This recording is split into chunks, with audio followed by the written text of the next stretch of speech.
भगवद गीता के 17वें अध्याय के 17वें श्लोक से आगे पढ़ेंगे। आज हम लोग 3 प्रकार की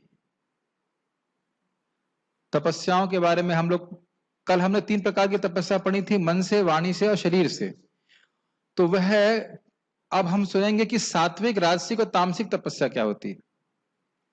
तो शरीर से भी की जा सकती है, मन से भी की जा सकती है और वाणी से भी की जा सकती है। तो जो हमने कल 3 तपस्याएं मन, वाणी और शरीर की सुनी थी, वह है सात्विक तपस्याएं, और वो अगर श्रद्धा से की जाती हैं, अफलाकांक्षी होकर की जाती है, सात्विक कहलाती है। उसके बाद जो 2 वाली हैं वो राजसिक और तामसिक हैं, तो उनके बारे में हम सुनेंगे। किसी को याद है कि तपस्या का अर्थ क्या है और हमें तपस्या क्यों करनी चाहिए मानव जीवन में? प्रेम कृष्ण प्रभु। वह कार्य जो हमारे लिए अच्छा, हमें अच्छा ना लगे लेकिन हमारे लिए अच्छा हो। ओके, हमारे लिए बहुत अच्छा हो। और दूसरा चीज, मनुष्य जीवन में तपस्या क्यों करनी चाहिए? तपो दिव्यम पुत्र का मतलब तपस्या के लिए तपस्या के लिए हमारा जीवन है, तो क्यों है? यस, वास्तविक उत्कृष्ट सुख जो है वो तपस्या के द्वारा प्राप्त होता है।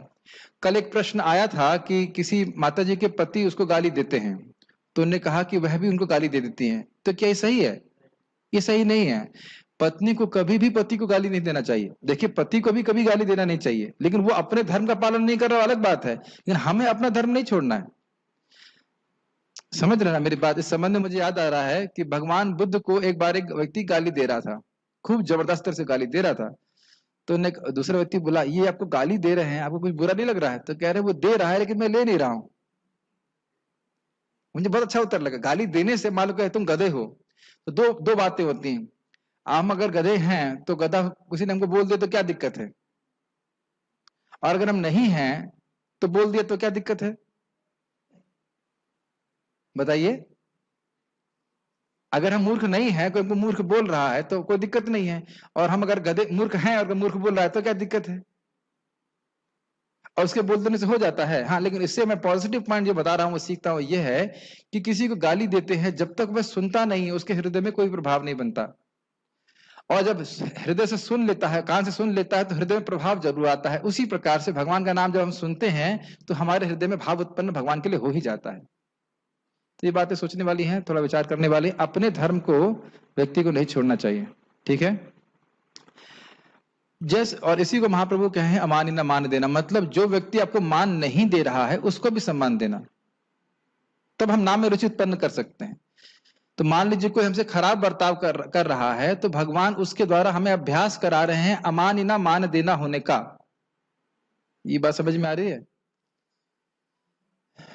नहीं समझ में आ रही? हमारा कोई अगर सम्मान नहीं कर रहा है तो व्यक्ति वो हम हमारा भगवान उसके द्वारा हमारा एग्जाम ले रहे हैं कि तुम कितने अमानी हुए हो अभी तक। इस बातें अभी सब इन श्लोकों में भी आने वाली। ये बात सत्य है कि जब कोई व्यक्ति संबंधी होता है, उस प्रकार से खराब बोलता है तो दुख लगता है, लेकिन फिर भी हमें सेवा करना चाहिए, हमें अपना धर्म करना चाहिए, मेन बात ये। ठीक है, अब हमारा धर्म, हाँ ओके, नेट स्लो चल रहा था, पढ़ते हैं। हाँ, एक और बात बताना भूल गया था कि देखिए, तपस्या का अर्थ यह नहीं है कि व्यक्ति अपने सब तरफ आग जला करके बैठ जाए गर्मी में, यह अर्थ नहीं है। तपस्या का अर्थ है जो हमारे आश्रम या जो भी हमारे लिए विहित है धर्म, उसको करने में आने वाले कष्टों को सहना। मेरी बात समझ में आ रही है? जो शास्त्र किसी को धर्म बोलता है करने के लिए, चाहे स्त्री हो, चाहे ब्रह्मचारी हो, चाहे वानप्रस्थ हो, चाहे सन्यासी, किसी भी, उसको आने वाले कष्टों को सहन करना। जैसे प्रभुपाद कई बार धर्म देते हैं कि माता जी लोग गर्मी में भी खाना बनाते हैं, तो माता जी के लिए खाना बनाना ये एक उनका कर्तव्य है, धर्म है। पति के लिए, बच्चों के लिए तो चाहे गर्मी हो चाहे सर्दी, उसे बनाना होता है। पति उसी प्रकार से कर्तव्य है कि बच्चों का, पत्नी का ध्यान रखे, पालन करे, तो चाहे गर्मी हो सर्दी, वो नौकरी में जाता है काम करने के लिए। तो यह भी एक प्रकार की तपस्या है जिसे करना चाहिए।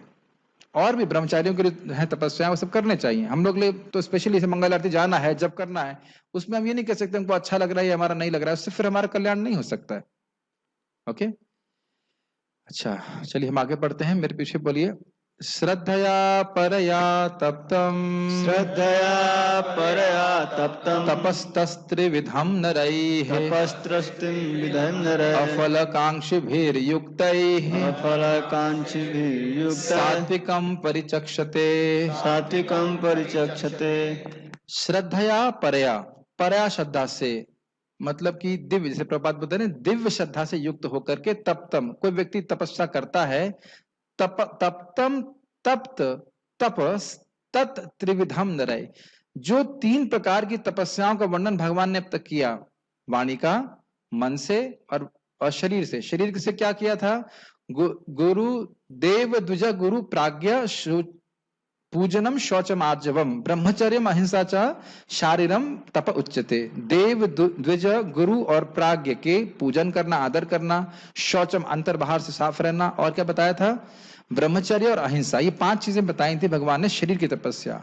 वाणी की तपस्या क्या थी? अनुद्वेग कर्म वाक्यम सत्यम प्रिय हितम चयत स्वाध्याय व्यसनम चैव वांग्मयम तप उच्यते। दूसरों को उद्वेग देने वाले वचन नहीं कहना, अनुद्वेग कर्म वाक्यम सत्यम, सत्य बोलना, शास्त्र के अनुसार बोलना, प्रिय बोलना, हितकर बोलना, और शास्त्र का अभ्यास करना। ये वाणी की तपस्या थी। मनः प्रसाद सौम्यत्वम, आगे क्या श्लोक था? मनः प्रसाद सौम्यत्वम, भूल रहा हूं श्लोक। मन का प्रसाद, मन की संतुष्टि होनी चाहिए, और सौम्य व्यवहार होना चाहिए, क्रूरता से रहित रहना चाहिए, और उसके बाद आत्म विनिग्रह, अपने मन को भोगों से कंट्रोल करना चाहिए, मौनम आत्म विनिग्रह। इस प्रकार से मन की तपस्या बताई थी। तो ये सारी तपस्याएं जब व्यक्ति दिव्य श्रद्धा से करता है, अर्थात इस भावना से कि यह शास्त्र में विदित है इसलिए मुझे करना चाहिए, इस श्रद्धा से, ये मेरे लिए कल्याणकारी है, किसी को स्वर्ग प्राप्ति इत्यादि के लिए मैं ये नहीं कर रहा हूं, तो इसको कहते हैं सात्विक तपस्या। मैं बहुत तेज गया, समझ में आ गया? जो भगवान ने 14, 15, 16वां श्लोक 17वें अध्याय के उसमें जो शरीर की, वाणी की और तपस्या और मन की तपस्या को बताया है, वह जब व्यक्ति इस श्रद्धा से करता है कि यह मुझे करना चाहिए, इसके बदले में मुझे स्वर्ग इत्यादि नहीं चाहिए, तब और क्या कह रहे थे? हाँ, ये हो गए। और श्रद्धा से बड़े कि ये मेरे लिए, श्रद्धा का मतलब विश्वास का संग, ये मेरा कल्याण के लिए है, तो कह रहे हैं अफलकांक्षी भी युक्त है। अगर वह किसी फल की इच्छा नहीं करता, मैं स्वर्ग पहुंचूं, ये जगत में मुझे मान सम्मान मिले, इस सब की बात को नहीं करता है, तब वह उसकी जो तपस्या है वह सात्विक कहलाती। सात्विकम परिचक्षते। समझ में आ रहा है? क्या 2 गुण देख रहे हैं? एक दिव्य श्रद्धा, और दूसरा भोग की इच्छा नहीं, उसके बदले में उसे कुछ भौतिक वस्तु नहीं चाहिए। यह 2 गुण अगर होता है तो वह सात्विक तपस्या कहलाती है। व्यक्ति को यह उच्चतर दिव्य चेतना प्रदान करती है। ठीक है, ओके। भौतिक लाभ की इच्छा न करने वाले तथा केवल परमेश्वर में प्रवृत्त मनुष्यों द्वारा दिव्य श्रद्धा से संपन्न यह 3 प्रकार की तपस्याएं सात्विक तपस्या कहलाती हैं। यह 3 प्रकार मतलब वाणी से, मन से और शरीर से। यहां रजगुण, तमगुण, सतोगुण नहीं बोल रहे हैं, यहां बोल रहे हैं वाणी से, मन से, शरीर से, 3 प्रकार की तपस्या। ठीक। गीता भूषण टीका। 3 गुणों के अनुसार तपस्याओं का वर्णन अब भगवान 3 श्लोकों में करेंगे। 3 श्लोकों में करेंगे मतलब इसके आगे वालों में। शरीर, वाणी और मन की तपस्या जिसे मनुष्यों के द्वारा फल की इच्छा से रहित होकर युक्त है, अर्थात एकाग्रचित होकर पूर्ण श्रद्धा से की जाती है, तो ऐसी तपस्या सतोगुण में कही जाती है। एकाग्रचित का हमने क्या सुना था? समाधाय से सात्विक कहा। उसकी मन एकदम एकाग्र है इस बात पे कि यह कर्तव्य मुझे करना है क्योंकि इसे मेरा हित होगा, इसमें कोई डाउट नहीं कि मेरे को अच्छा लग रहा है बुरा लग रहा है, एकदम उसका मन इसमें पक्का हो गया है कि ये श्रद्धा है कि ये कार्य करने से मेरा निश्चित रूप से कल्याण होगा। भगवान की भक्ति कर रहा हूं, ये तपस्या कर रहा हूं, पूजा कर रहा हूं, वाणी और मन का संयमन कर रहा हूं, तो निश्चित रूप से मेरा कल्याण होगा। ये श्रद्धा है, ये श्रद्धा कहते हैं। कृष्ण भक्ति कैला सर्व कर्म कृत होए। मैं भगवान कृष्ण की भक्ति कर रहा हूं, इससे मैं संतुष्ट, इससे मेरे सारे कर्म हो जाते हैं, और मैं इसको भौतिक लाभ के लिए नहीं कर रहा हूं। ठीक। अब हम 18वां देखते हैं। मैंने कितना बताया था? 17, 18, 19 है ना? तो पहली 17वें में सात्विक तपस्या का वर्णन हो गया, जिसमें पिछली 3 तपस्याएं आ जाएंगी। देखिए, अगर सत्य बोल रहा है तो राजसिक तामसिक नहीं हो सकता। प्रिय बोल रहा है, हित के लिए बोल रहा है, तो वह राजसिक तामसिक नहीं हो सकता। इतनी बात समझ में आ रही है? ब्रह्मचर्य का पालन कर रहा है तो राजसिक तामसिक तो हो ही नहीं सकता। समझ रहे हैं मेरी बात, है कि नहीं? तो वो ये बात समझ लेना चाहिए कि वह 3 तपस्याएं, शरीर की, मन की और वाणी की तपस्याएं, वो सात्विक हैं, और इनको व्यक्ति कर रहा है फल आकांक्षा से रहित होकर के, तो सात्विक है। क्लियर हो गया? आपको लग रहा है किसी को डाउट है? समझ क्लियर है ना? ठीक है। अब राजसिक तपस्या क्या है, जरा देखिए, मेरे पीछे बोलिए। हम बहुत तेज तो नहीं जा रहे हैं? कल वक्त एक बोले प्रभु जी लास्ट प्रवचन बहुत लंबा हो गया, तो आज मैं कहता हूँ आज मैं बहुत छोटा कर देता हूँ। ठीक है, कल का एडजस्ट कर देते हैं। लेकिन मेरे मन में एक आया कि भाई देखो, जब ट्रेन के लिए वेट करते हो और ट्रेन 2 घंटा लेट हो जाती, तब तो आप कंप्लेन नहीं करते। करते हैं कंप्लेन? मुझे याद है 97 में हम लोग अपने माता पिता के संग में जा रहा था वहां पे जम्मू का, कौन सी जम्मू में, दुर्गा जी का, वैष्णो देवी। तो वो लोग इतने इतने चतुर थे, बोलते बस 1 घंटे बाद आ रही ट्रेन। मतलब ठीक है, नहीं फिर 1 घंटे बाद आ रही। ऐसे करते करते 9 घंटा लेट हो गई। अब बताइए 9 घंटा तो कोई क्लास लेट नहीं होती है। कभी कभी प्रश्न उत्तर होता है तो उसकी वजह से थोड़ा सा समय खिंच जाता है, नहीं तो हम प्रयास करते हैं कि 8 बजे तक प्रवचन पूरा हम कर दें, ऐसा रहता है। लेकिन अब वो जो कल के प्रश्न थे उनको लेना जरूरी रहता है। ठीक है, सत्कार मान पूजार्थम, सत्कार मान पूजार्थम तपोदम्बे न चैव तपोदम्भेन चैव क्रियते तद इह प्रोक्तम, क्रियते तद इह प्रोक्तम राजसम चलमध्रुवम। राजसं चलमध्रुवम्। बड़ा इजी है, हिंदी जैसा। दूसरों से सत्कार के लिए, सत्कार मिल जाए, मान मिले, या पूजा अर्थम, 3 चीजों के लिए, या तो सत्कार के लिए, या सम्मान के लिए, या पूजा के अर्थ के लिए, मेरी पूजा हो, इसके लिए तब किया जाता है। दंभे न चैवयत, दंभ का अर्थ क्या था? मैं धार्मिक नहीं हूं और न धार्मिक बनना चाहता हूं, लेकिन धार्मिक के रूप में जाना चाहता हूं, लोग जाने कि धार्मिक हैं। तो इसके लिए अगर कोई व्यक्ति करता है, क्रियते तद यह प्रोक्तम, इस जगत में कोई व्यक्ति अगर तपस्या करता है तो प्रोक्तम, उसको कहा जाता है कि वैसी तपस्या कैसी है? राजसिक है। और एक ऐसी है चलम, मतलब इसकी कोई स्थैर्य नहीं है, कभी भी समाप्त हो जाएगा। अध्रुवम, ये हमेशा इसके फल प्राप्त होने वाले नहीं है, क्योंकि हमेशा आपको सत्कार मिले, हमेशा सम्मान मिले, हमें हमेशा पूजा मिले, यह भी नहीं हो सकता। और जरूरी भी नहीं है कि समाज में हमेशा हम धार्मिक के रूप में जाने जाएं। हो सकता है बंडाफोड़ हो जाए और लोग समझ जाएं कि हम धार्मिक नहीं थे, फिर वही लोग गाली दे रहे हैं। तो क्या चीजें, क्या गुण देख रहे हैं आप? सत्कार, मान पूजार्थम और दंभ, 4 चीजें हैं।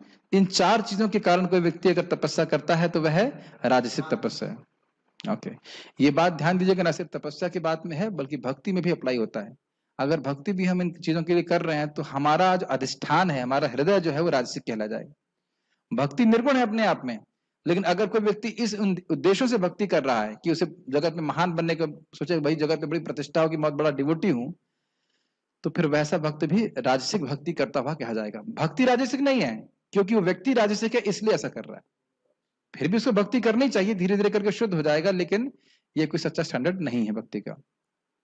जो तपस्या दंभ पूर्वक तथा सम्मान, सत्कार एवं पूजा कराने के लिए संपन्न की जाती है वह राजसी या रजोगुणी कहलाती है। ठीक है, वह ना तो स्थायी होती है ना शाश्वत। गीता भूषण टीका। सत्कार अर्थात अन्यों से स्तुति प्राप्त करना, यथा, ये तो बहुत बड़ा साधु है। तो आप देख सकते हैं सत्कार का यहाँ पे स्पेशली अर्थ लिया जा रहा है कि वाणी से स्तुति हो। जय हो महाराज जी की जय हो, महाराज जी की जय हो, प्रभु जी की जय हो, बोलते हैं ना। इस प्रकार से भी लोग कभी कभी भक्ति भी इसी उद्देश्य से करते हैं कि जय जयकार होने लग जाए, तो ये भी कारण होता है। मान, अच्छा हमेशा जय होगी क्या? विचार कीजिए, जब हम इस प्रकार से सत्कार और मान प्राप्त करने की इच्छा चाहते हैं, मतलब हम भक्ति में तृप्त नहीं है, एक प्रकार की भूख है कि हमें सम्मान क्यों नहीं कर रहा।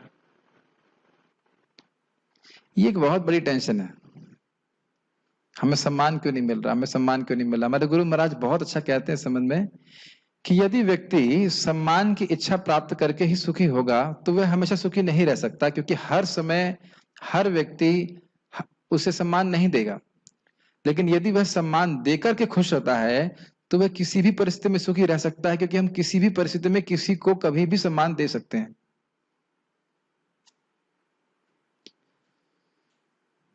तो सम्मान पाने की इच्छा ये कोई बहुत अच्छी इच्छा नहीं, अगर है तो धीरे धीरे उसको निकाल देना चाहिए हृदय से। मान अर्थात शरीर से सम्मान प्राप्त करना, यथा जब कोई व्यक्ति आए तो अन्य व्यक्ति खड़े हो जाए। ये तो मैं देखता हूं कि हमारे सिक्योरिटी, जैसे मंदिर से मैं बाहर निकलता हूं, मैं चाहे गाड़ी पे हूं चाहे पैदल हूं, तो खड़े हो जाते हैं। मुझे पता है इसलिए नहीं खड़े हो रहा कि मैं कोई बहुत महान व्यक्ति हूं, क्योंकि भी इनको पता है कि टेंपल मैनेजर है।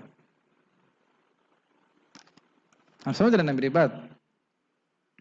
या कोई मेरे ऑफिस में आता है, प्रणाम करता है, हरे कृष्ण प्रभु जी, एकदम से धम से प्रणाम कर दिया, मतलब समझ रहे ना, उसे कुछ नौकरी चाहिए, उसको सम्मान जो है, सम्मान के पीछे कुछ उद्देश्य है उसका। भगवान की भक्ति करने से अपने आप ये सम्मान प्राप्त करने की इच्छा समाप्त होने लगती है। ये बहुत बहुत बड़ा वजन है हमारे हृदय में, जिसमें हम अपने आप को बहुत सम्माननीय मानते हैं, जबकि हम लोग कुछ भी नहीं है। सेवा की दृष्टि से देखिए, साधना की दृष्टि से देखिए, कैसे भी आचरण की दृष्टि से देखिए, कुछ भी नहीं है। थोड़ा महाराज कहते हैं, परम पूज्य राधा गोविंद महाराज की, थोड़ा बहुत प्रचार हो जाता है कि भक्त हैं तो लोग उतना सम्मान करने लगते हैं, भक्त हुए नहीं है अभी। तो ये सब स्थिति है। जैसे परम पूज्य वृंदावन चंद्र महाराज बता रहे थे, अरे अभी तो ढोंग ही कर रहे हैं ना भक्ति का, भक्ति कहाँ शुरू हुई है अभी तो ढोंग ही कर रहे हैं। उतने में भी लोग कभी माला पहना देते हैं, कभी कुछ कर देते हैं, कभी क्या क्या। खैर जो भी है, लेकिन व्यक्ति को यह समझना चाहिए कि मुझे जितना हमें सम्मान की अपेक्षा होगी, उतना ही व्यक्ति मुझे दुख दे सकता है। यस। तो इसलिए व्यक्ति को इन झूठी, प्रपात कहते हैं, झूठे सम्मान से बचना चाहिए, क्योंकि सम्मान किसका दिया जा रहा है? शरीर को। शरीर है जड़, आत्मा तो कोई देख नहीं रहा है। तो उसी प्रकार से मान और अपमान में व्यक्ति को स्थिर रहने का प्रयास करना चाहिए। बहुत डिफिकल्ट है ये, लेकिन भगवान का नाम जप करने से धीरे धीरे आ जाता है। ठीक है। पूजा अर्थात चरण प्रक्षालन या धन दान आदि के द्वारा पूजा प्राप्त करना। कभी आप लोगों के किसी ने चरण धोए हैं क्या? ठीक है, तो अच्छी बात है। धोने के लिए आपको आग्रह भी नहीं होना चाहिए। इन उद्देश्यों से और धर्म के कारण, मुझे याद है हम लोग बिहार में गए थे एक जगह, हम लोग को चीफ गेस्ट बनाया गया था, मतलब एक और डिवोटी भी थे। तो जैसे घुसे वहां पे, कोचिंग सेंटर था उसमें, तो आए वो चरण वरण धुलने लगे। हमने कहा चरण वरण मत धुलवाइए, हमें कोई धुलने भी नहीं दिया, और हम लोगों को बोलने का मौका नहीं दिया। गुरु ब्रह्मा, गुरु दे साक्षात विष्णु महेश, सारा बोल दिया, लेकिन मुझको बोलने का मौका ही नहीं दिया। अरे गुरु जी ये, और खूब गाने, क्या कहते हैं, गाया ना गाए जा रहे हैं, गुरु की महिमा गा रहे हैं, गुरु जी को कुछ बोलना ही नहीं दिया। बोलने के लिए मुश्किल से 5 से 10 मिनट लगे। मैं इतना दिमाग खराब हो गया, मैं वहां से उतर के नीचे आ गया। मैंने कहा प्रभु जी मैनेज करेंगे। मैंने कहा जिंदगी में पहला प्रोग्राम है, आखिरी प्रोग्राम है, अब दोबारा कहीं चीफ गेस्ट नहीं बनूंगा मैं। बहुत बहुत परेशानी हुई थी मेरे को। तो ये भक्तों कभी इस इल्यूजन में नहीं रहना चाहिए। दुनिया हमको बाहर से अंदर देखती है, लेकिन कृष्ण हमको अंदर से बाहर देखते हैं। Does it make sense? और तो हमारे दुर्गुण को नहीं देखते हैं, लेकिन जानते हैं, और हमको भी पता रहना चाहिए कि हम लोग की भक्ति की स्थिति क्या है। तो इसलिए कभी सोचना नहीं चाहिए कि सामने वाला कुछ भी बोले। एक बार मैंने रिक्शे वाले को हरे कृष्ण मंत्र दिया, तो कहता आप तो भगवान ही हो गए। हमने कहा भगवान वहां नहीं है, केवल मैं भगवान का एक तुष्ट सेवकों का सेवक हूं, आपको बस हरे कृष्ण मंत्र बता रहा हूं। यही एक भक्त का, वैष्णव का भावना होना चाहिए। कभी भी श्रील भक्ति सिंह ठाकुर जी का स्टेटमेंट था, कभी भी अगर कोई गुरु सोचता है कि वो गुरु है, तो वो गुरु बन जाता है, मतलब गाय बन जाता है। गुरु भी यही सोचते हैं कि मैं कृष्ण का सेवक हूं, मैं इस जीव की सेवा कर रहा हूं, कृष्ण की सेवा कर रहा हूं, इन्हें कृष्ण के बारे में बता करके।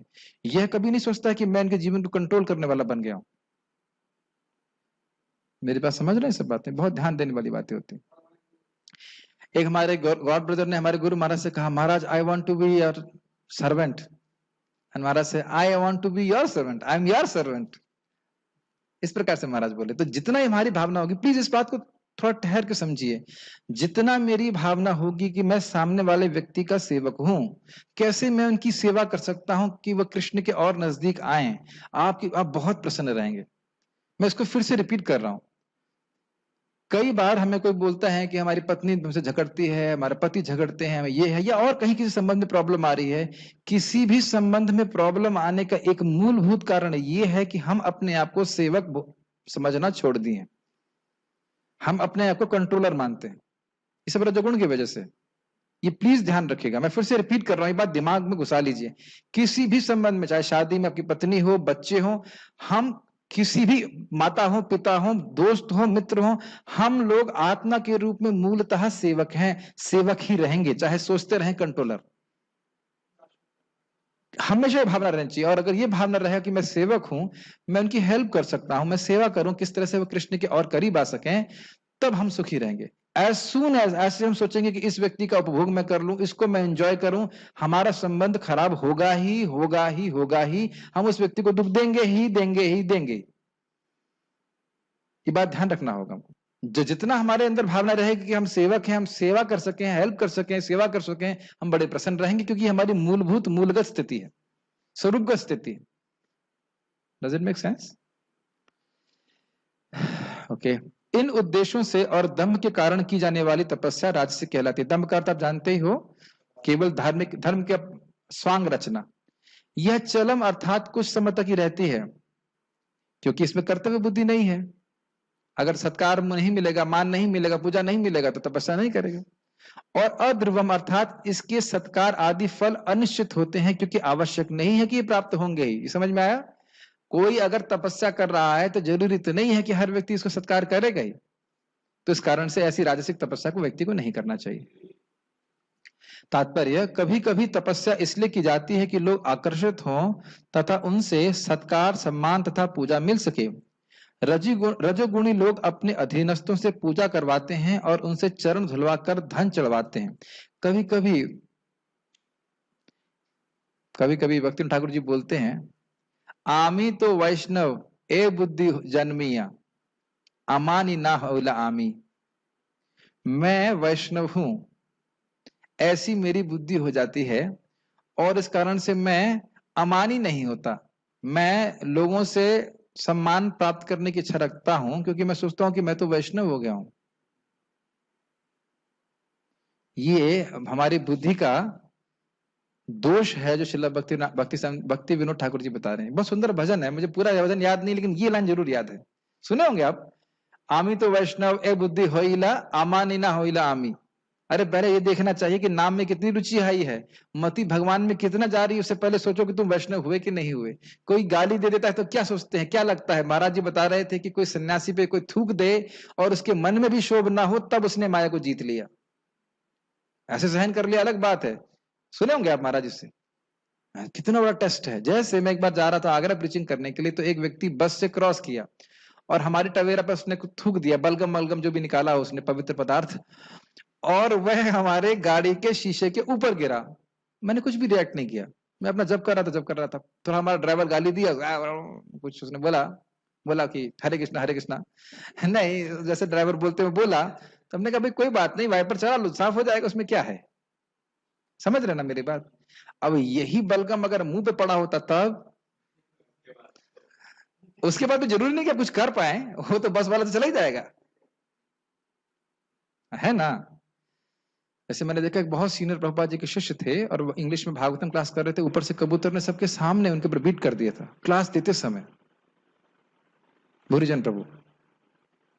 और उन्हें कुछ भी गुस्सा नहीं बोले, I must say that I deserved it, और फिर क्लास कंटिन्यू किया, पूछा उसको, करते रहे। That's what we see from a Vaishnav's behaviour.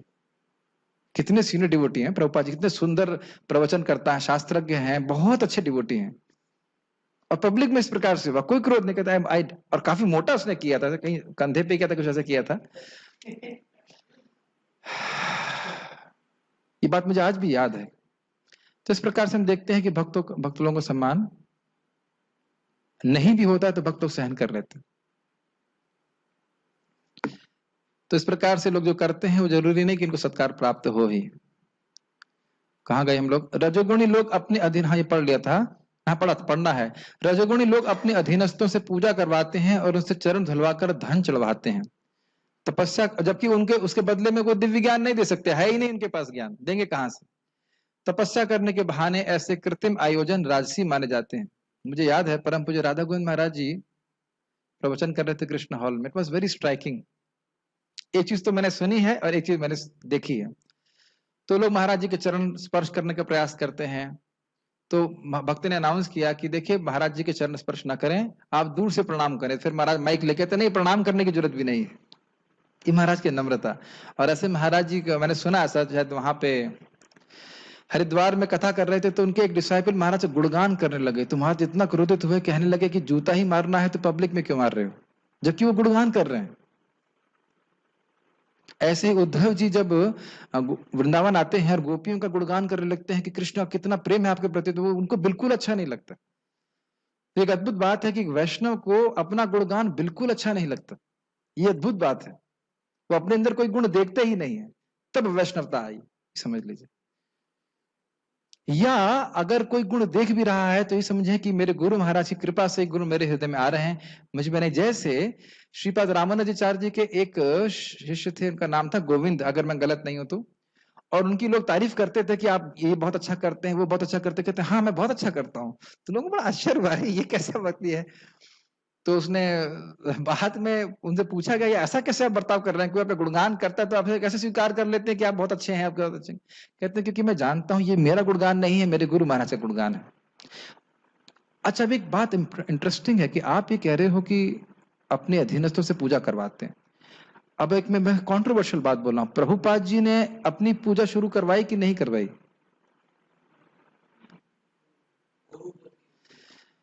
Prabhupada ji ने गुरु पूजा सिखाई कि नहीं सिखाई? अपना आप प्रभुपाद जी ने प्रणाम मंत्र दिया कि नहीं दिया? अब ये क्या है?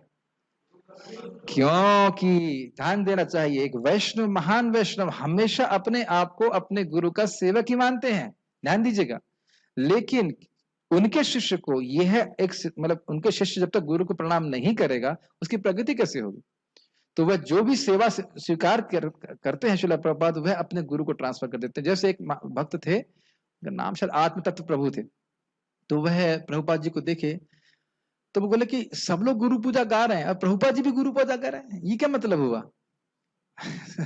गुरु जी सामने बैठे हैं, गुरु जी की पूजा हो रही है तो गुरु जी स्वीकार कर रहे हैं, तो गुरु जी खुद किसके लिए गा रहे हैं? तो उन्होंने बोला नहीं, अपने गुरु महाराज को दे रहे हैं। तो जो भी वैष्णव हैं अगर कभी सम्मान लेते भी हैं तो उसको पास कर देते हैं पूर्ववर्ती आचार्यों को और फिर उसके द्वारा वो कृष्ण के पास जाता है।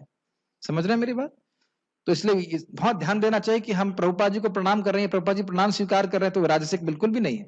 क्योंकि हमने पहले क्या सीखा था, देव द्विज गुरु प्राज्ञा पूजनम शौचम आर्जनम, तो यानी भगवान की आज्ञा है इसलिए स्वीकार करते हैं। यहां तक कि भगवान भी, नारद जी आते हैं, भगवान उनके चरण धुल रहे हैं, नारद जी स्वीकार कर रहे हैं। क्यों? क्योंकि भगवान उस समय क्षत्रिय का रोल कर रहे हैं द्वारका में। सुदामा आते हैं, भगवान को चरण धुलते हैं। उसके बाद वो जो ब्राह्मण रुक्मिणी का संदेश लेके आते हैं, उनके भगवान चरण धुलते हैं, वह भी स्वीकार कर लेता है। भगवान आपके चरण धुल रहे हैं, बताइए आप स्वीकार कर सकते हो? लेकिन वहां समझना चाहिए कि उद्देश्य ये था कि भगवान एक मर्यादा स्थापित कर रहे थे, इसलिए ऐसा नहीं किया, वो लीला के लिए कर रहे थे। लेकिन यहाँ पे क्या है, कोई योग्यता नहीं है लेकिन धन चढ़वा रहे हैं, अपना उच्चिष्ट दे रहे हैं, उससे कोई फायदा नहीं होता लोगों को। ठीक है, तपस्या करने के बहाने ऐसे कृत्रिम आयोजन राजसिक माने जाते हैं। इनके फल क्षणिक होते हैं, वे कुछ समय तक रहते हैं, वे कभी स्थायी नहीं होते। ठीक है, आगे बढ़ते हैं। लास्ट श्लोक है, मूढ़ ग्राहेणात्मनो ग्राह्यात्मनो मूढ़ ग्राहेणात्मनो न मूढ़ ग्राहेणात्मनो मूढग्राहेणात्मनो यत्पीडया क्रियते तपः पीडया क्रियते तपः परस्योत्सादनार्थं वा परस्यो साधनार्थं वा तत्तामसम् उदाहृतम्। तत्तासमुदाहृतम्। तो मूढ़ ग्राहीण का अर्थ क्या हुआ? यहाँ प्रभुपाद कह रहे हैं मूर्खता से प्रयत्न पूर्वक भोग प्राप्ति करने के लिए। और इससे क्या है, यत पीड़िया कृते तप, इससे खुद को बड़ा कष्ट होता है। परस्यो उत्साधनार्थम, दूसरे को कष्ट पहुंच रहा है। तत्तामसम उदाहृतम, खुद को कष्ट हो रहा है और दूसरे को कष्ट हो रहा है, ऐसी तपस्या को तामसिक तपस्या कहते हैं। जैसे मैंने आपको बताया कि कुछ लोग अपने गाल में वो सरिया फोड़ लेते हैं, फाड़ लेते हैं, इधर से सरिया रहेगी उधर से सरिया निकल जाएगी, उससे क्या लाभ होता है? उसे कुछ लाभ होता है? आकाश, देखा आपने ऐसे लोगों को?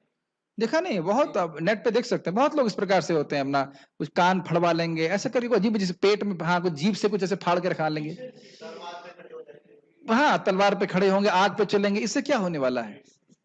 इससे कुछ नहीं बोले, और केवल शरीर को कष्ट होता है और फिर और से सामने वाले को भी कष्ट होता है।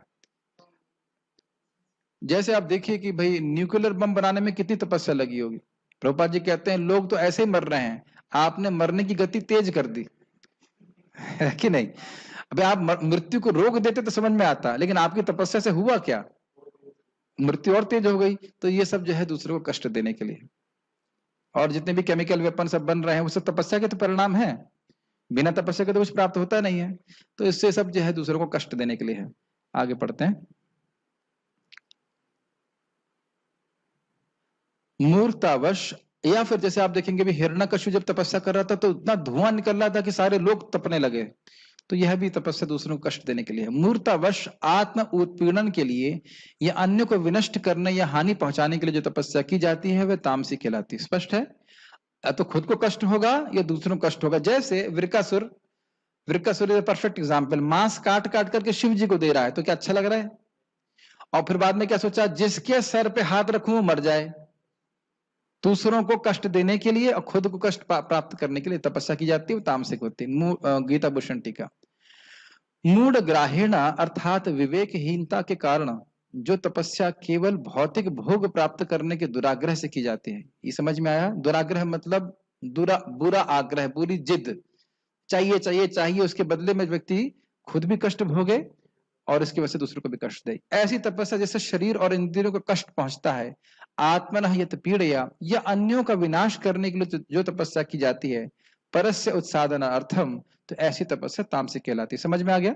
या तो खुद को कष्ट होगा या दूसरे को कष्ट होगा। ये बात आप ध्यान रखेंगे कि तमोगुण में जो अधर्म होता है उसी को व्यक्ति धर्म मानता है। ये मुख्य गुण है तमोगुण का। जो धर्म नहीं है उसको ही धर्म मानना, ये तमोगुण का लक्षण है। तो यहाँ पे इसलिए बोल रहे हैं तामसिक है, खुद को भी कष्ट हो रहा है, कोई फायदा नहीं हो रहा, उससे कोई आध्यात्मिक प्रगति नहीं हो रही, और सामने वाले को भी कष्ट हो रहा है। जबकि विपरीत हम क्या देख रहे थे, अनुद्वेग कर्म वाक्य, वाणी से भी अपराध नहीं करना, अहिंसा, याद आ रहा है ना? और उसके बाद मन का क्या था, सौम्यत्वम, अक्रूरता, यानी मन से, वाणी से, शरीर से किसी को भी कष्ट न देना, ये सात्विक तपस्या थी। और इसके विपरीत, बिल्कुल विपरीत क्या देख रहे हैं, अपने को भी कष्ट दे रहे हैं और दूसरों को भी कष्ट दे रहे हैं। और आप देखेंगे सात्विक तपस्या में कोई खास कष्ट नहीं था। आपने नोटिस किया भाई, देवता को, गुरु को इत्यादि लोगों को पूजन करने में कोई कष्ट है? शरीर में कोई कष्ट नहीं। ब्रह्मचर्य पालन करने में कोई कष्ट है? अहिंसा करने में कोई कष्ट है? कोई कष्ट नहीं है। और जो वाणी की तपस्या किया था उसमें बोला था, तो कोई तपस्या है, कोई कष्ट, ऐसी कठिनाई नहीं है कि आपको अपना मांस काटना पड़े। समझ रहे ना मेरी बात? ये बात बोले, और इससे हमारा हृदय शुद्ध होता है। तात्पर्य, इस संबंध में एक छोटा बात और कहना चाहता हूं। प्रभुपाद जी कहते हैं कि देयर इज एनफ तपस्या, do not create your own. 16 माला का जप नियमित रूप से रोज, मंगल आरती रोज, भागवतम रोज, रोज भगवत गीता क्लास, ये बहुत बड़ी तपस्या है। और मैं प्राय देखता हूं कि इसी में लोग फॉल्ट मार जाते हैं। एक दिन 2 दिन कोई बहुत बड़ी तपस्या करना बड़ा आसान है, लेकिन रोज 16 माला करना कमिटमेंट के संग, ये बहुत मुश्किल है। क्यों धीरज प्रभु, क्या लगता है आपको? नहीं है 16 माला रोज करने में कोई दिक्कत नहीं है? अच्छा, गुड बॉय। माता जी 16 माला रोज करने में कोई दिक्कत है? नहीं है, तो फिर करते क्यों नहीं है? देखिए, ये देखिए उत्तर, उत्तर देखिए, मैंने बोल रहा हूं ना, आप किसी को बोलेंगे ना 64 माला रोज कर लो, हो सकता है एक दिन कर ले, एक दिन कर लेगा, 2 दिन कर लेगा, लेकिन उसको कहो रोज करेगा तो कठिन होगा। किसी कार्य को भी आप रोज करेंगे वो मन के लिए बहुत खतरनाक, बहुत अजीब सा होता है। आप ताइक्वांडो सीखने जाएंगे तो भी नहीं, आप जिम जाओगे तो भी रोज मन एक दिन कहेगा छोड़ो आज नहीं करते, योगा करने जाओगे अगर आज नहीं छोड़ते। मन को कोई भी रेगुलेशन पसंद नहीं है, और रेगुलेशन नियमितता ही सत्वगुण का लक्षण है। समझ रहे हैं? रोज वही कार्य करना, रोज उठना टाइम से, रोज खाना टाइम से, रोज मंगल आरती जाना, और ये भक्तों के संग में बड़ी आसानी से हो जाता है। तब हम भक्ति में सुखी हो सकते हैं। तात्पर्य मतलब नया कुछ करने की जरूरत नहीं है, वही चीज करते रहिए रोज। मूर्तापूर्ण तपस्या के ऐसे अनेक दृष्टांत हैं, जैसे कि हिरण्यकशिपु जैसे असुरों ने अमर बनने तथा देवताओं का वध करने के लिए कठिन तप किए। उसने ब्रह्मा से ऐसी ही वस्तुएं मांगी थी, लेकिन अंत में वह भगवान द्वारा मारा गया। किसी असंभव वस्तु के लिए तपस्या करना निश्चय ही तामसी तपस्या है। देखिए यहाँ शब्द आया था दुराग्रह। आप जान रहे हो कि कोई व्यक्ति अमर नहीं हो सकता है। ब्रह्मा जी के लिए से जब उसने तपस्या करी तो पता है क्या सोच रहा था, भाई आत्मा तो अमर है, उसे पता था आत्मा अमर है, तो कहता है कि अगर मैं तपस्या करते करते मर गया तो कोई बात नहीं, अगले जन्म में फिर तपस्या करूंगा जब तक मैं अमर नहीं हो जाऊंगा। तो मैं सोच रहा था इसके पास इतनी बुद्धि नहीं है कि जब वो जान रहा है कि आत्मा अमर है तो किसको अमर बनाना चाहता है? सोचना चाहिए ना, मैं आत्मा के रूप में तो पहले ही अमर हूं और शरीर हमेशा नाशवान है, तो मैं असंभव चीज के लिए क्यों प्रयास करूं? नहीं समझ आई बात? मैं तो पहले से अमर हूं, मैं तो मर नहीं रहा। मुझे ऐसी जगह जाना चाहिए, ऐसी वस्तु के लिए प्रयास करना चाहिए जो नितांत संभव हो। हमको लगता है कि कृष्ण प्रेम प्राप्त नहीं हो पाएगा, कभी कभी भक्तों को निरुत्साह हो जाते हैं, लेकिन ऐसा नहीं है, बिल्कुल संभव है। क्या है, नित्य सिद्ध कृष्ण प्रेम साध को ना है, श्रवण आदि सिद्ध चित्त गौरी उदय। अरे कढ़ाई होती है, कढ़ाई के अंदर चमकता है कि नहीं बढ़िया से, आप थोड़ा रगड़ के सफाई करते जाइए, देखिए चमक जाएगी कढ़ाई, अपने आप चमकेगी। ऐसा तो नहीं कि अंदर चांदी अब लगाए हैं पहले से, वो पहले से ही है, भगवान के प्रति प्रेम पहले से ही है, और इस जगत में भी हमको प्रेम करना आता है, केवल कृष्ण की तरफ डायरेक्ट करना है। Does it make sense? तो ये बात है। महाराज बहुत अच्छा बोल रहे थे कि हम लोग भगवान के दास बनेंगे नहीं, हम हैं ही दास उनके, बस हमें स्वीकार करना है और कृष्ण की सेवा करना ही। प्रभुपाद जी बोलते हैं, मुक्ति हित्वा अन्यथा रूपेण स्वरूपेण अवस्थिति। तो हमारी तपस्या यही है कि हम समझें कृष्ण के दास हैं और कृष्ण की सेवा करना शुरू करते हैं, बस। लेकिन इस प्रकार की तपस्या जैसे वो कर रहा था कि इतनी कठोर तपस्या करूंगा कि अमर हो जाऊंगा, ब्रह्मा जी से बड़ा तपस्या, बड़ा पद प्राप्त कर लूंगा, ये सब मूर्खता है। और एक बात गंभीरता समझ लेना चाहिए कि जगत की कोई भी स्थिति, कोई भी पोजीशन हमें संतुष्ट नहीं कर सकती। ये बुद्धिमान व्यक्ति को समझना चाहिए और भगवान की भक्ति करनी चाहिए। तो आज हम यहाँ पे रुक रहे हैं। अभी किसी का प्रश्न है तो मैं देख सकता हूँ, किसी डिवोटी का कोई प्रश्न है? Any question sir? There net पे देख लीजिए, नेट पे प्रश्न है। तो आज हमने 3 प्रकार की तपस्याओं की चर्चा की है, सात्विक, राजसिक और तामसिक, और व्यक्ति को सात्विक तपस्या करने का प्रयास करना चाहिए। तो आज जल्दी कर दिया ना? ठीक है, तो हम लोग यहाँ पे इंग्लिश क्लास शुरू करेंगे। Anybody who wants to continue with the English class you can continue, otherwise you can take off. क्या? हाँ प्रश्न है तो बोलिए। किसका? दम्भ का अर्थ होता है कि व्यक्ति धार्मिक है नहीं, लेकिन अपने को धार्मिक के रूप में जगत में प्रस्तुत करना चाहता है। चीज, हाँ माइक पे बोलिए। हरे कृष्ण प्रभु जी, कभी कभी लगता है कंट्रोवर्शियल, जैसे कि मैं कहूँ तो अपराध ना हो जाए कि जैसे परम पूज्य राधा गोविंद महाराज जी उस समय पे वो अपना सम्मान नहीं ले रहे थे, जबकि वो प्रभुपाद जी उसे क्या है ऊपर आचार्यों में पास कर देते हैं। देखिए वो मूड की बात है। वस्तुतः वैष्णव को सम्मान लेना अच्छा नहीं लगता। हम जैसे लोगों को सम्मान लेना अच्छा लगता है, लेकिन एक वैष्णव को सम्मान लेना अच्छा नहीं लगता है। तो उनका जो आचरण था वो बिल्कुल परफेक्ट था। महाराज जी का जो भी आचरण है वो एकदम परफेक्ट है। हम वैसे बद्ध लोगों को नहीं समझ में ना आए, लेकिन वो परफेक्ट आचरण रहता है। जिसके हृदय में भगवत प्रेम होता है, क्या है उसको, जिसके हृदय में प्रेम होता है, तारक क्रिया मुद्रा विज्ञ न बुझाए। जिसके हृदय में भगवत प्रेम होता है, वो उसकी क्रिया और मुद्रा को विज्ञ व्यक्ति भी समझ नहीं सकता, तो हम क्या समझ पाएंगे? ठीक है ना? जैसे प्रभुपाद जी भी एक बार, प्रभुपाद जी प्रवचन कर रहे थे, everybody is 4th class 5th class. तो प्रभुपाद जी से व्यक्ति ने बोला विदेश में, तो क्या समझते हो, you are the 1st class? तो प्रभुपाद जी उस स्टेज से ऊपर बैठे हो, प्रवचन कर रहे हो, क्या समझते हो अपने को, सर्वश्रेष्ठ तुम ही हो? तो प्रभुपाद जी नीचे उतर आए वैसे से और आंखों से रोने लगे, कहने लगे आई एम 10th क्लास। तो हाउ अ डिवोटी थिंग्स, कैसा एक भक्त हृदय में सोच रहा है, वो कभी पकड़ नहीं पाएंगे। वो आंतरिक रूप से ही सोचते हैं कि मैं परंपरा का दास मात्र हूँ, मैं परंपरा का दास मात्र हूं, और वह जो भी सम्मान होता है वो कृष्ण को समर्पित कर देता है। लेकिन किसी विशेष परिस्थिति में सम्मान स्वीकार नहीं भी करना चाहते। वैसे महाराज के अन्य प्रवचनों को सुनेंगे तो वो भी बोलते हैं, भाई देखिए वक्ता का गुणगान मत कीजिएगा, कथा में जो अच्छा लगे वो बताइए। कथा के बाद अनुमोदन होता है तो महाराज बोलते हैं कि वक्ता का गुणगान मत कीजिएगा कि वक्ता ने ये कहा वो कहा, आप जो कथा में कुछ अच्छा लगा उसका अनुमोदन कीजिए। ये आप सुने होंगे, कई बार महाराज ऐसा बोलते हैं। यस।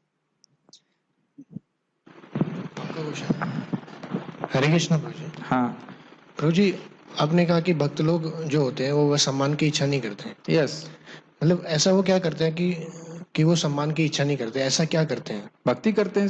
भक्ति के अलावा चैंटिंग और इसके अलावा भक्ति के अलावा चैंटिंग का मतलब क्या था? चैंटिंग ही तो भक्ति होती है, और भक्ति क्या होती है? नहीं, उनके अलावा क्या करते हैं? कोई भक्ति तो करते हैं, वो तो धीरे धीरे डेवलप होते हैं। देखिए अभिधेय भक्ति ही है। जो कोई भी गुण आप सोचते हो, यस्यास्ति भक्तिर भगवती अकिंचना सर्वैर गुणैस तत्र समासित तुरा और हरव भक्त कुतो महद्गुणा मत मनोरथिना सति धावतो भई। तो जो भी आप सद्गुण सोच रहे हो, वो अगर व्यक्ति की निष्किंचना भक्ति है, साधन भक्ति कर रहा है, निर्गुण मतलब अन्याभिलाषता शून्य होकर के, तो सारे सद्गुण उसमें आ जाएंगे, भगवान के सारे गुण उसमें आ जाएंगे और भगवान उसके हृदय में निवास करने लग जाएंगे। तो ये भक्ति का गुण है। तो आप कहें कौन सा गुण चाहिए, ये गुण चाहिए, वो गुण चाहिए, जितने भी गुण हैं भगवान की भक्ति करके हो जाएगा। क्या हुआ? वो नेट ही नहीं चल रहा है, क्या करेंगे? आज क्लास पहले ही करना, just nothing is working, what can I do. ठीक है, प्रभु जी हरे कृष्णा प्रभु जी। हाँ हम हाँ प्रभु जी, हाँ जैसे कि हाँ हाँ कोई अगर बताए हाँ हाँ सब वैष्णव है, हाँ माइक पे बोलिए। हाँ हाँ सीनियर है बताए, हाँ वैष्णव है, और अगर उसने अगर है ना बताए हाँ हाँ माइक पे बोलिए। हाँ उसने अगर कि बताए हाँ हाँ सम्मान बताए हाँ हाँ हाँ हाँ हाँ हाँ कर दिया, अगर हाँ किसी बताए बताए हाँ हाँ तो वो उसका हाँ हाँ हाँ हाँ हाँ मान लीजिए कोई सीनियर जूनियर वैष्णव है ने कि किसी जूनियर हाँ वैष्णव का सम्मान वो कर फिर दिया, वो तो फिर क्या से दिक्कत है? वो फिर आप से वापस वो प्रणाम हाँ कर दीजिए। वैष्णव मान लीजिए अपराध, किसी सीनियर भक्त ने आपको प्रणाम कर दिया, तो आप वैष्णव अपराध नहीं, वैष्णव अपराध नहीं है। आप पता नहीं आपका प्रश्न क्या था। प्रश्न अगर ये है कि सीनियर भक्त ने किसी छोटे वैष्णव का प्रणाम कर दिया तो अपराध बनेगा। अपराध नहीं, आप स्वयं वापस दोबारा प्रणाम कर दीजिए, इसमें क्या दिक्कत है? आप कृष्णानंद प्रभु को देखिए, वो तो प्रणाम ही करते रहते हैं, हर एक को प्रणाम करते रहते हैं। तो प्रणाम कर रहे हैं तो आप उनको प्रणाम कर दीजिए, क्या दिक्कत है कि नहीं? वो तो कोई कठिनाई नहीं है ना। आपको कोई प्रणाम कर रहा है, आप उसको वापस प्रणाम कर देंगे तो उधर घट थोड़ा जाएगा आपका कुछ। यस प्रभु जी, जैसे कोई भक्त है उसका कोई अपमान करता है, हाँ, तो उस टाइम पे क्या करेगा वो? पहले ये बताइए वास्तविक रूप से कि क्या कोई हमारा अपमान कर सकता है? क्यों भाई, आप मुझे देख रहे हैं? जब अपमान नहीं होता तो अहंकार नहीं की नहीं, आप मुझे देख रहे हैं? यस प्रभु जी। आप बैठे। मैं बैठा हूं। अच्छा चलो फिर माइक पकड़ो। आकाश का रंग क्या होता है? नीला। नीला। आकाश का रंग नीला होता है? आकाश का कोई रंग होता है? तो आप जिस प्रकार से आकाश पे रंग का आरोपण कर रहे हैं, उसी प्रकार से आप इस शरीर को मुझ पे आरोपित कर रहे हैं। इसका अर्थ यह नहीं कि आप मेरा किसी अन्य व्यक्ति का असम्मान करें। जीवेर सम्मान कैलक कृष्ण अधिष्ठान, सभी के जीवों के हृदय में भगवान है, सभी जीवों का सम्मान करना चाहिए। लेकिन खुद हमारा अपमान हो तो सहन करते हुए सोच लेना चाहिए कि मेरे जड़ स्वभाव को बोल रहे हैं, शरीर को देख के कुछ कुछ बोल रहे हैं, मुझे तो देख नहीं सकते। इसका अभ्यास करना पड़ता है, कठिन होता है, बहुत कठिन होता है। लेकिन और भगवान भी ऐसी परीक्षा लेते हैं कि मतलब जो आपको बुरा लगेगा वही आपको बोलेगा। ये जैसे मान लो कोई मुझे बोले कि आप खाना अच्छा नहीं बनाते हो, तो मुझे कोई खास बुरा लगेगा नहीं, क्योंकि मैं खाना बनाता ही नहीं हूँ। लेकिन कोई आकर कह दे प्रभु जी अपना प्रवचन एकदम सड़ियल था, फालतू बात बोलते रहे, कुछ समझ में नहीं आया, क्यों आपको किसने बैठा दिया आपको प्रवचन करने के लिए, तो स्वाभाविक है मुझे बहुत खराब लगेगा, है कि नहीं? स्वाभाविक किसी को भी खराब लगेगा। मुझे याद है कि एक बार मैं मंगल आरती गा रहा था, मुझे बहुत अच्छे से याद है। और एकदम मैं शुरू किया, बिल्कुल शुरू किया, जानते हैं मैं स्लो उठाता हूँ फिर उसका फास्ट करता हूँ बहुत। एक व्यक्ति बगल में आया, एकदम खड़े हो गया मेरे बगल में आके, जा ही नहीं रहा है, और उसने मुझे पोक करना शुरू कर दिया, देखिए आप ये सही नहीं कर रहे हैं। मुझे इतना क्रोध आ रहा था उस समय। मैंने कहा ठीक है प्रभु जी दूर रहे। नहीं, उसको छोड़ा नहीं उसने, देखिए आप ये गलत कर रहे हैं, आप इतना स्लो मत गाइए, ये बिल्कुल गलत कर रहे हैं। उसका दिमाग थोड़ा सा डिस्टर्ब था वो, लेकिन मैं सहन कर लिया, पूरा मंगल आरती उसे डिस्टर्ब कर दिया। भगवान ऐसी परीक्षा लेते हैं कि नहीं? तो ऐसा हो जाता है, तो सहन करना चाहिए। हमेशा हर व्यक्ति को हर परिस्थिति में सम्मान प्राप्त नहीं होगा, और जब भी कोई सम्मान मिले भी तो हमेशा ये सोचना चाहिए कि मैं इसके लिए सर्वथा अयोग्य हूँ। ये गुरु महाराज की कुछ कृपा है, कुछ क्या कृपा है, उन्हीं की कृपा है, प्रभुपाद की कृपा है, उनका आशीर्वाद है कि हम आज कुछ भगवान की भक्ति कर पा रहे हैं, हम कुछ भगवान के बारे में बोल पा रहे हैं। ठीक है ना? कृष्ण भक्ति करते हैं तो उसमें भी हम ये चाहते हैं कि हम गोलोक जाएं या कृष्ण प्रेम प्राप्त करें, तो यह भी तो सकाम भक्ति हुई नहीं। अन्य अभिलाषिता शून्यम, अभिलाषिता शून्यम नहीं बोला जा रहा है, अन्य अभिलाषिता शून्यम बोला जा रहा है। मतलब गोलोक धाम जाने की इच्छा तो बहुत सद इच्छा है। अरे माता जी आप बोल रही हैं, वाकई क्या जाने की इच्छा है, ये प्रश्न कीजिए पहले। अगर अभी बोल दिया जाए कि गोलोक से विमान आ रहा है तो अरे नौकरी करनी, बच्चे पैदा करने हैं, ये करने वो करने, मतलब आप ही का नहीं सभी के बहुत सारे प्रोजेक्ट हैं। जैसे कि वो तुकाराम जी के लिए वैकुंठ से विमान आया तो उनकी पत्नी को बोले चलो तुम भी चलो, कहते नहीं मेरी भैंस की रक्षा कौन करेगा, मंगला की काली भैंस। तो ये हमारी स्थिति है, बुरा मत मानिएगा, मैं आपको नहीं बोल रहा हूं, सभी की संग है कि अगर गोलोक का एकदम आ जाए विमान तो भी शायद हम ना बैठना चाहें, हमें लगेगा ये बहुत महत्वपूर्ण है, बच्चे कैसे कहोगे, ये होगा ऐसे करके स्टिंग्स आर अटैच्ड। तो गोलोक प्राप्ति की तो इच्छा होनी ही चाहिए, क्यों नहीं होनी चाहिए? और गोलोक में जाके खाली खाने पीने की बात नहीं है, कृष्ण के संग रहने की, कृष्ण की सेवा करने की इच्छा होनी चाहिए। इसकी इच्छा के बिना कैसे भजन करेंगे बताइए? इस इच्छा के बिना कैसे भजन करेंगे? यही तो सद इच्छा है। घर वापस जाने की इच्छा तो हर बच्चे को होनी चाहिए। तो ये कोई सकाम इच्छा नहीं है। अच्छा, ये प्रश्न बहुत अच्छा है। ने कहा कि हम प्रैक्टिकली समझ नहीं पाते कि हम आत्मा है कि शरीर। ये बहुत अच्छा प्रश्न है। इस प्रश्न का बहुत अच्छा उत्तर भक्ति बृहत भागवत महाराज ने दिया कि जब हम लोग आहार निद्रा भय मैथुन में लगे रहते हैं तो वह हम तब शरीर के रूप में कार्य कर रहे हैं, और जब हम लोग भगवान की भक्ति के रूप में लगे रहते हैं तो हम आत्मा की तरह कार्य कर रहे हैं। जैसे इसमें हम कैसे तरह कार्य कर रहे हैं? आत्मा की तरह। भले ही हम शरीर के माध्यम से कर रहे हैं लेकिन कार्य आत्मा का हो रहा है। Does it make sense? नाम जप कर रहे हैं आत्मा के कार्य, यानी कि हम भगवान की अंतरंगा शक्ति के संपर्क में हैं और हमारा शरीर भी स्पिरिचुअलाइज उससे हो रहा है। तो इसलिए आत्मा हम भले ना समझ पाए कि हम क्या हैं, और स्वाभाविक से बात है कि भाव के स्तर से पहले आपको समझ में भी नहीं आएगा, लेकिन व्यक्ति को आत्मा की तरह कार्य करना चाहिए, यानी भगवान की भक्ति में लगना चाहिए। तो ये आत्मा की तरह कार्य करना हुआ। ठीक है, ये प्रैक्टिकल बात है। अमानी ना मान देना एप्लीकेबल करना बहुत मुश्किल है। कैसे करें? क्या हम भगवत प्राप्त करना चाहते हैं या नहीं, ये प्रश्न हमें उठाना पड़ेगा। क्या हम भगवत प्रेम प्राप्त करना चाहते हैं या नहीं, तो बिना इस जैसे दरवाजे में यही भगवत प्रेम प्राप्त करने का एक ही दरवाजा है, अमानी ना मान देना। स्वयं को मान की अपेक्षा न करना और दूसरों को सम्मान देना। हाँ, अब ये हो क्यों नहीं रहा है? तो हरि नाम जप करेंगे, हरे कृष्ण मन जप करेंगे तो धीरे धीरे करके जैसे जैसे हमारा हृदय शुद्ध हो जाएगा, स्वाभाविक रूप से जो आत्मा का गुण है, ये आत्मा का गुण है, स्वयं अमानी होना, दूसरों को मान देना, तो धीरे धीरे करके प्रकाशित होगा। हरे कृष्ण मंत्र बड़ा एकाग्रता से करना बहुत जरूरी है। इससे अपने आप ही नम्रता का गुण आ जाता है। जैसे जब हम ध्यान पूर्वक करने का प्रयास करेंगे तो क्या चीज महसूस होगी हमसे? पहली चीज क्या अनुभव होगा हमको, ये बता सकता है? जब आप ध्यान पूर्वक जप करने का प्रयास करोगे तो क्या चीज होगा आपको अनुभव?